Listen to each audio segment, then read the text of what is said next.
Nashville hot chicken made with tofu. Crunchy, sweet, tender, and spicy. All incredibly balanced so you won't miss a beat. Let's dig in.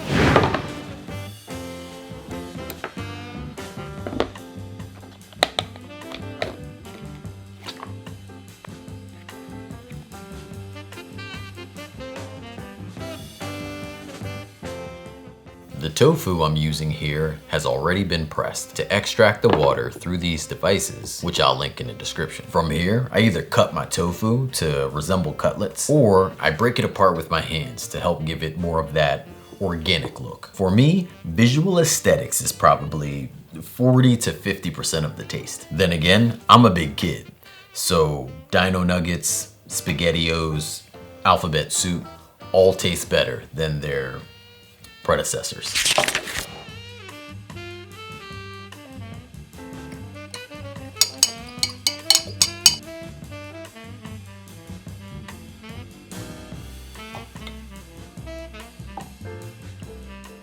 The marinade we're doing here is a buttermilk base. That's because we're looking to have the vinegar that's within the buttermilk help tenderize the tofu, so our flavors can get just a bit deeper than just the surface. In place of the buttermilk and the flax egg mixture, you could use something like a plant-based yogurt or sour cream. This would result in a thicker marinade option, but I would add distilled vinegar or apple cider vinegar to help turn the penetration properties up. This way there's no additional flavor missed.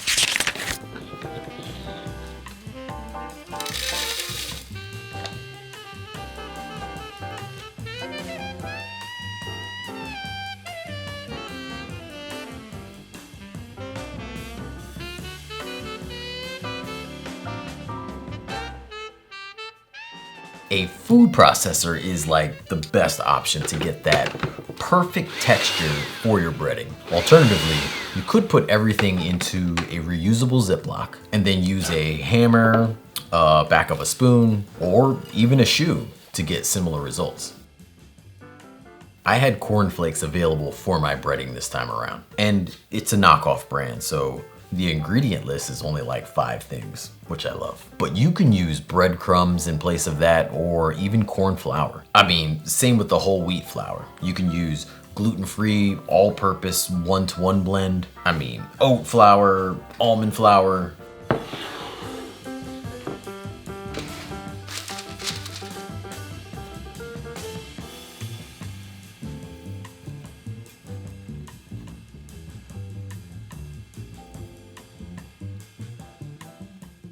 This portion of the recipe is pretty straightforward. I'd like to mention that I really dig a thick crust when breading foods. So instead of moving the tofu from left to right just one time, therefore I double back. I double dip. I mean, you know, not if we're sharing. I only dip once. Well, then again, I do like the double dip, so I'll just get my own. The tofu though, I jump from the marinade to the flour mixture, back to the marinade, back to the flour mixture. Did you follow that? This is the ultimate crust, if you followed what I was saying.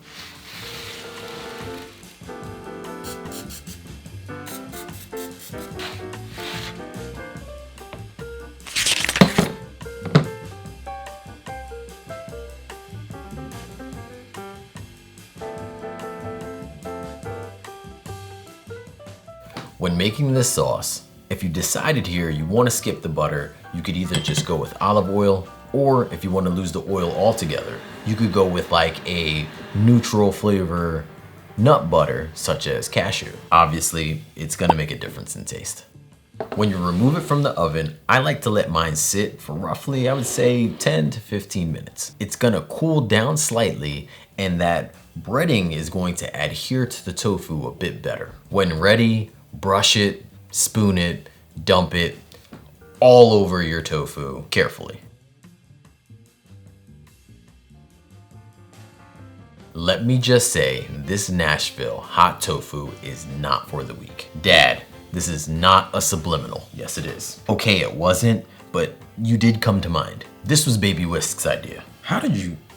You could tone down the heat by simply pulling back on the cayenne pepper, And again, pulling back on the hot sauce. Obviously, you could leave both of them out completely. This full recipe can be found linked in the description or at my website, makeitdairyfree.com. I appreciate you watching, I appreciate you being here, and subscribe if you haven't already. Until next time, believe in good. Peace.